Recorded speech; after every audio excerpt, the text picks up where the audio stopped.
qu'ils le veuillent ou non, volontairement ou involontairement, consciemment ou inconsciemment.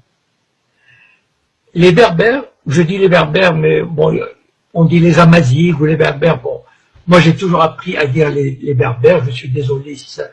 Mais enfin bon, donc qu'ils le veuillent ou non, ils sont l'objet, ils sont entrés dans une combinaison mondiale, ils sont entrés dans un jeu de forces internationales. Il y a des forces étrangères, et je vais les citer, c'est le Mossad, en premier lieu le Mossad, avec des services secrets espagnols, français, mais en premier lieu le Mossad, qui a intérêt à semer le trouble, la discorde et la division. Et ça, on ne peut pas échapper à ça. Et je vais vous raconter une anecdote qui m'est arrivée il y a presque une douzaine d'années. À l'époque, je n'étais pas du tout connu. C'est-à-dire, il n'y avait pas Facebook, je faisais pas de conférences, et j'avais l'habitude de me glisser dans les réunions du Bnei Brit, par exemple. Le Bnei Brit, c'est la franc-maçonnerie juive mondiale. Et j'ai assisté à la réunion suivante. Je ne sais plus comment je suis allé, mais je suis arrivé. C'était la loge Ben Gurion à la mairie du 16e arrondissement. Et cette loge avait invité des Berbères d'Algérie, 5 ou 6, qui représentaient des associations de Berbères. Et moi, bon, assis quelque part comme ça, tranquille, j'observais. Et il y avait presque une centaine de personnes. Enfin, c'est une loge très importante.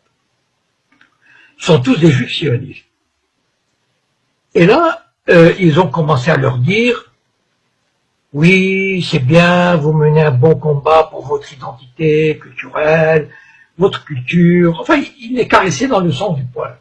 Et petit à petit, ils les ont amenés, et moi j'admirais leur savoir-faire, parce que franchement, au bout d'une heure, ils les ont amenés, ils leur ont fait croire que leur combat identitaire, leur combat culturel, était le même que celui des Juifs qui se battaient et des Israéliens qui se battaient, qui sont battus pour sauvegarder leur identité, et qu'ils allaient leur apporter leur aide, etc.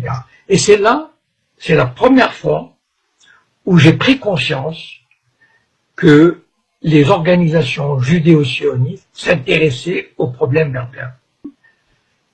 Et il est vrai, je voudrais dire juste ceci aux Berbères, juste qu'ils prennent conscience, voilà, de ce fait.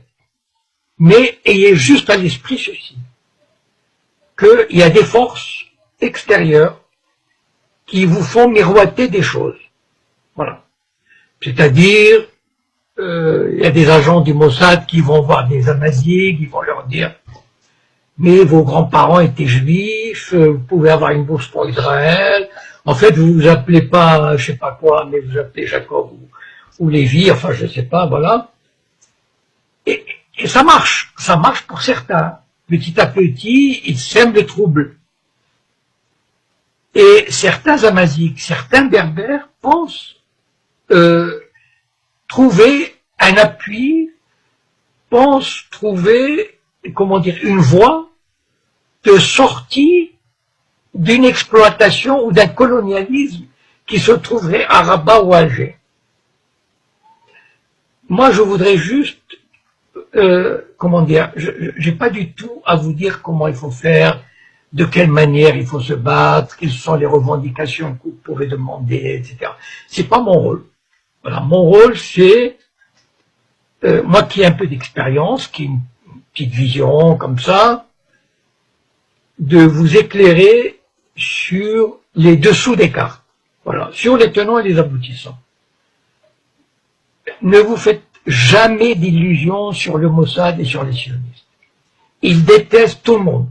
Ils détestent les Arabes, ils détestent les Berbères, ils détestent les musulmans, ils méprisent les Arabes, les Berbères et tous ces peuples du tiers-monde. Donc, ne vous faites pas d'illusions. Les sionistes vous mèneront par le bout du nez. je pense que nous avons vous savez, le but du sionisme, il l'a montré en Irak, en Syrie, en Libye, c'est de détruire ces sociétés, de détruire l'unité nationale, de détruire tout ce qui est un État moderne. Et les Berbères, je vais vous dire, si vous marchez dans cette combine, vous serez emportés.